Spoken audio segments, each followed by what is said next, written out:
Hi guys, it's Katie again. I'm here for video 3. So this is going into your desktop now. I'm actually doing it from my phone, but we're going to go in through our desktop. That's the easiest way to do it. You can do it from your phone, but it's just a little tedious. But this is actually going to optimize your listing. I'm going to go through it pretty quickly. I could use some brushing up on it myself, but these are the quick ways to optimize your listing, get everything in there so that people see it. And this is, there was a lot of categories that you could not see or you can't do from your app.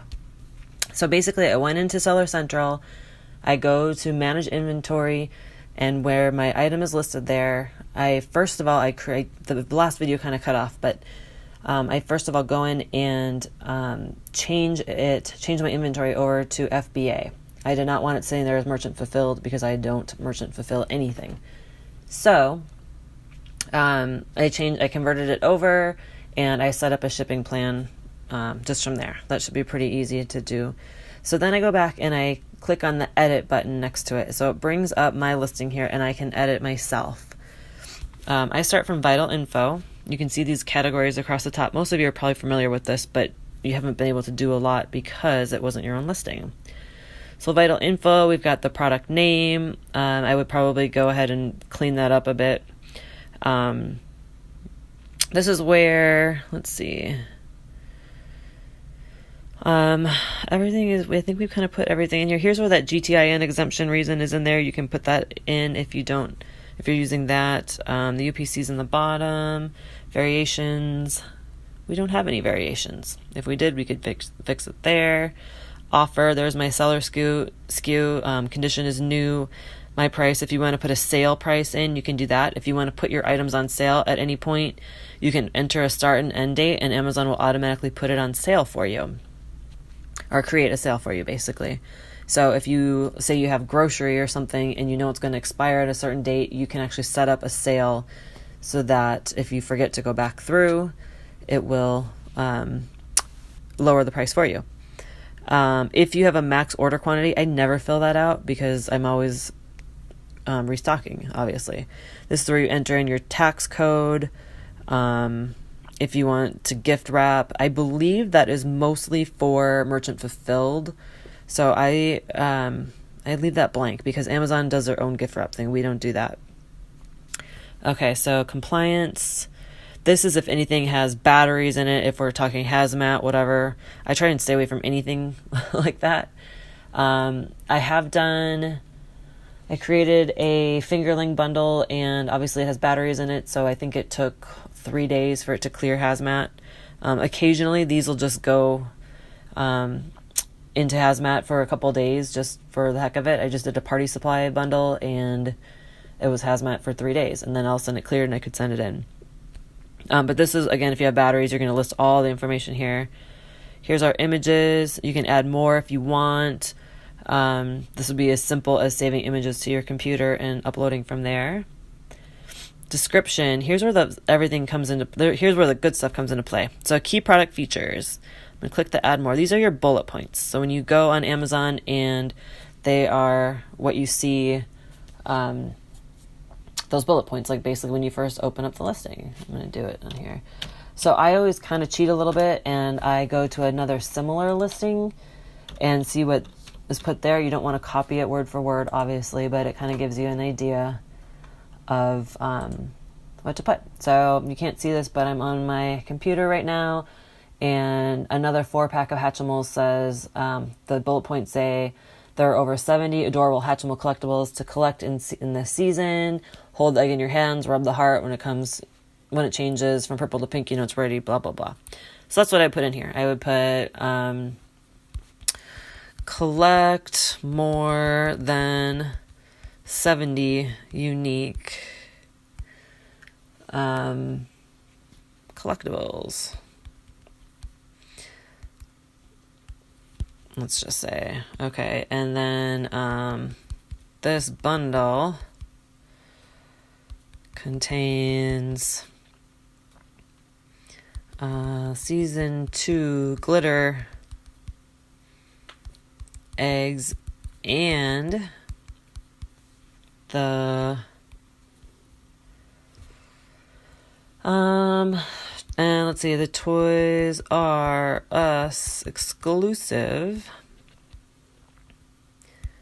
2-pack with Crystal Nest.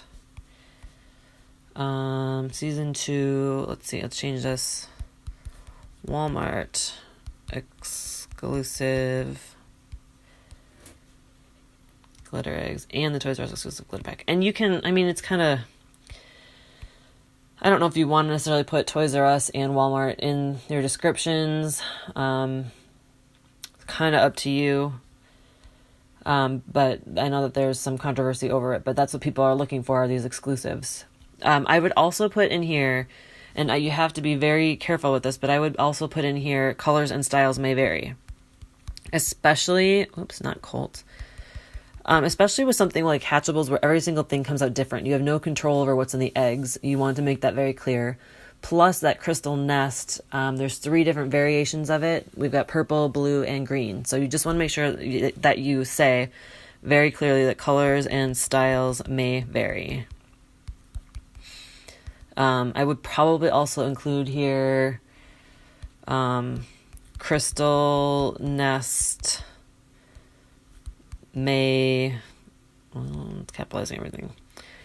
Crystal Nest may be green, purple, or blue. Something to that extent. Spell it out. People are not that smart sometimes. So it kind of remove liability from yourself there. Then you'd probably go in and change this description so that makes a little bit more sense. Keywords. Keywords are where you want to add basically search terms that people are looking for. So what are people, let's just do a quick one. When people want to find, when people are searching for this, what do you think they're looking for? So your title listing is also helpful. So whatever's in your title will be part of the keyword search. But let's say like toys for girls. So someone might come to Amazon and just type in toys for girls. So you want yours to be considered in that search. Or what else? Let me think here. Birthday gift for her. Maybe not her. Let's say girls. Whoops. Another thing you put is, Hatchimal eggs. Because some people don't know what the heck Hatchimal eggs are. Or they might do, what if a dad that has no idea what little girls like, or has no idea what these egg things are, all he knows is they're these like weird speckled eggs with nests and stuff. I mean, you want to think about like what other people who don't know what these toys are would be searching for. So again, that would be kind of like Hatchimal eggs, or let's say kids,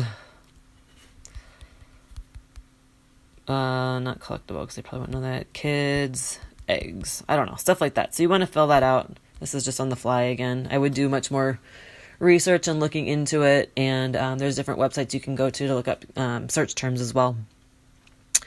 Platinum keywords, I think they are for different accounts that most of us don't have. I don't know a whole lot about that. I should probably look into it. Other attributes you can add, like that gives examples of cordless, waterproof, etc. So all these are just like intended use, kids, whatever you want. You just kind of go through and maximize everything on there. More details. So this is where you can kind of change the category too. So I did it really quickly. You can go into, if you click edit here under the miniature toy figurines, it'll actually break down all the different categories and you can change that. Manufacturer suggested retail price. So I always kind of do this to make it look like they're kind of getting a deal. So I think I put $30 in there before. So I would say like maybe $39.95. And so since it's listed at $30, it looks like they're getting a deal. If it's discontinued, you can click that button under there. And then here is where you put in your dimensions. So you would go through and put the shipping weight, the dimensions. You can do the color map. I often don't do that You can, and sometimes Amazon will prompt you to do it later. But so many of these things are just not, I don't know. The color maps and stuff I think are more used for clothes, like bras, different colors, different styles, variations, etc. So I leave that blank for toy stuff.